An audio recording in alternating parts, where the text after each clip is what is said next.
Level 1, the Basiji. You're 16. Nobody forced you.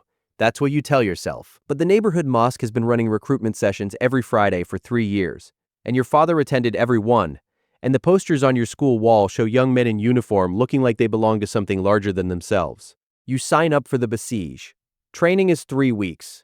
Weapons handling, ideology, physical conditioning. The ideology portion is the longest. You learn that the revolution is not an event that happened in 1979. It is a living thing that requires defenders. You learn that enemies are not only foreign. Enemies wear civilian clothes and question the system from the inside. You learn to identify them. Your first assignment is crowd monitoring during protests. You stand in a line holding a baton you don't use. Most of the crowd is young, about your age. Some look like your classmates.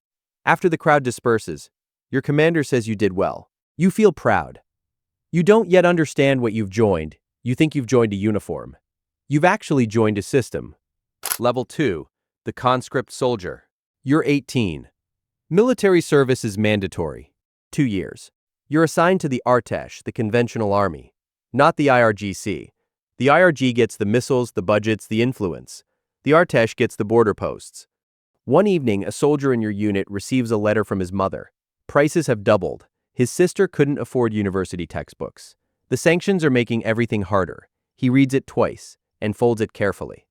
Neither of you says anything. You understand something that evening that 3 weeks of ideology didn't prepare you for. That the revolution was supposed to improve ordinary lives. And that the ordinary people you know are getting poorer. And that this thought spoken aloud ends careers. And sometimes ends more than careers. You finish your 2 years. You're given a choice, the IRGC or civilian life. Civilian life means unemployment at 20%. No connections, no path. You look at the uniform. You stay. Level 3, the IRGC recruit. You're 21. The difference is immediate and total. Better barracks, better food. Newer equipment, subsidies that don't officially exist but arrive in your account every month. IRGC membership means priority access to housing, business licenses, government contracts. This isn't just a military decision, it's a survival decision. Ideological training begins again, deeper this time. You study Vilayati Faqih. The supreme leader's authority is not political, it is sacred. To question it is not dissent, it is apostasy. One recruit is removed during the 3rd month. Nobody explains why. His name is not mentioned again. You learn, without being taught, that the most important skill here is not combat effectiveness. It is visibility management.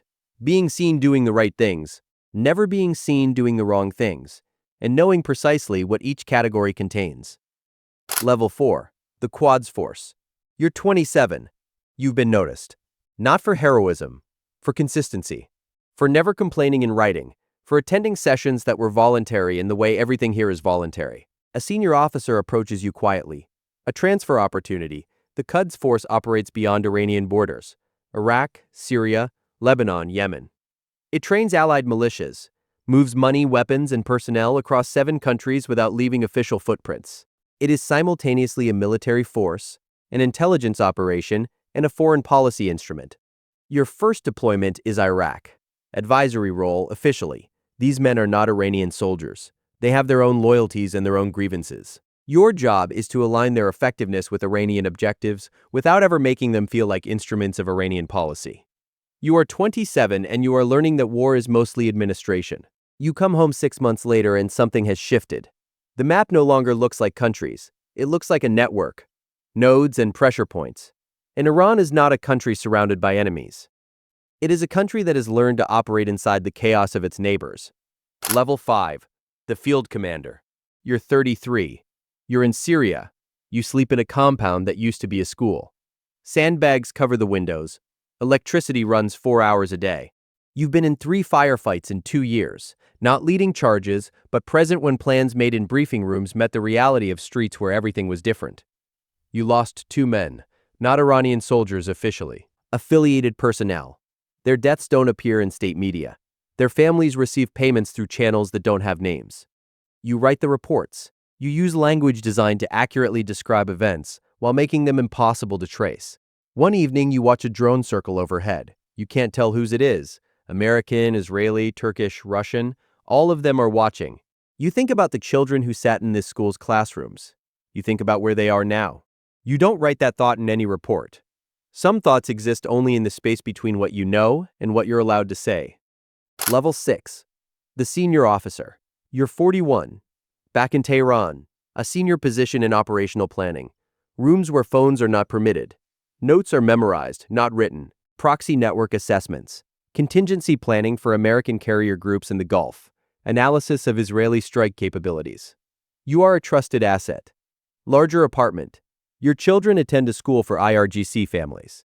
The sanctions destroying ordinary Iranian lives exist in a different reality for you. But the surveillance is more sophisticated now. Your communications are monitored, not for disloyalty, but for independent thinking. A trusted officer with his own views is more dangerous than a disloyal one, because a disloyal officer can be removed. An officer with independent views contaminates the system from inside. A colleague you've known for 12 years is reassigned to a provincial post. No explanation, you don't ask, you write him a congratulations note through official channels. He never responds. You understand why. Level 7. The general. You're 49. Your photo appears in state media. Not often, but you exist in the public record now and you understand what that costs. At this level, nothing is said plainly. Every sentence contains a visible meaning and an invisible one. Reading the invisible correctly is a survival skill that cannot be taught. You either develop it or you disappear. A missile test succeeds. The footage broadcasts on state television. You watch from a room where you know what the broadcast doesn't show. The 3 tests before this that failed. The engineers questioned afterward.